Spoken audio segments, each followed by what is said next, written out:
Dear Howard Storm, Love Covered Life,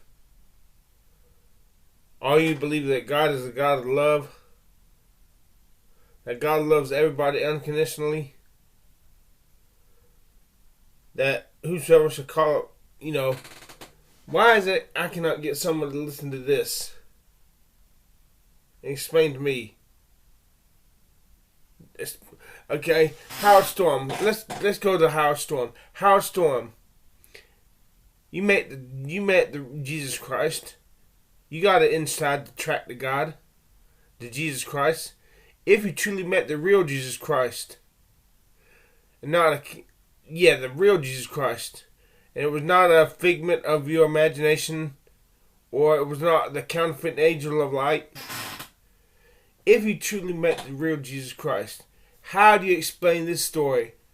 If Jesus really loves us all, and wants us all to be saved, the way Jesus loved you was incredible. Loved you like you were the only one. How do you explain this? Listen to this story. I was conducting a revival, associational-wide revival, sponsored by the 27 Baptist churches in that parish in Louisiana. You know, in Louisiana, they do not have counties like we have in North Carolina. They have parishes. And this was a parish-wide revival. And we had come to the last night of the meeting, and I was preaching this sermon, and the meeting was being held in the rodeo arena. And as I preached, on the last tier of seats, over to my right, on the last row, top seats, were three men that I'd never seen before. And they had laughed and made fun. Now, preacher, it has never bothered me. When a little baby starts crying, the mother gets up and walks out, that don't bother me. But under God, I cannot preach if I see two young people laughing. I cannot preach if I see anybody mocking. It just somehow or another takes it away from me. 3 times. I stopped.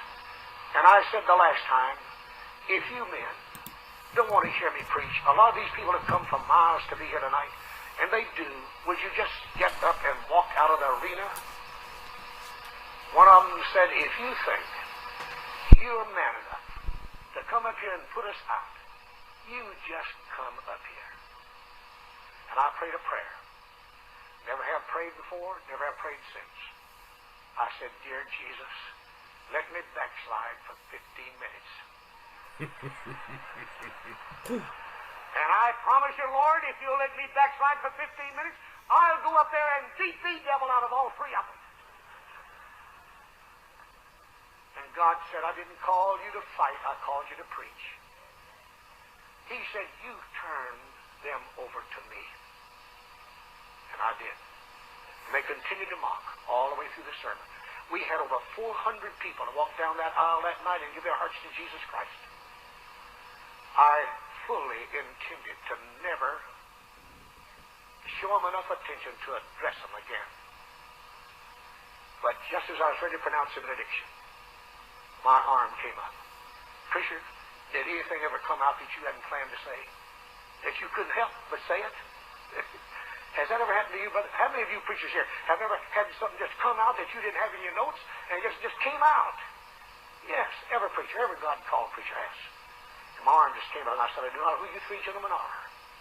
But all 3 of you stepped over God's deadline, God signed your death warrant, and God's going to kill all 3 of you. That was about 10:15 Sunday night. At 8 o'clock the next morning, I didn't know who these men were. They were 3 businessmen. One of them put the key in the door of his office on Main Street, Ringo, Louisiana, and dropped dead. At 11:30, the second man started across the street to a little restaurant to have his lunch from his office, and a lady was driving up the street and almost ran over him. She said he just walking along normal, fell flat on his face, and died right there in the street. At 5:30 that afternoon, the third man was sitting in his office, and he said to his secretary, my 2 friends are in hell, and before the sun goes down, I'll join them. And pitched out at their feet a corpse.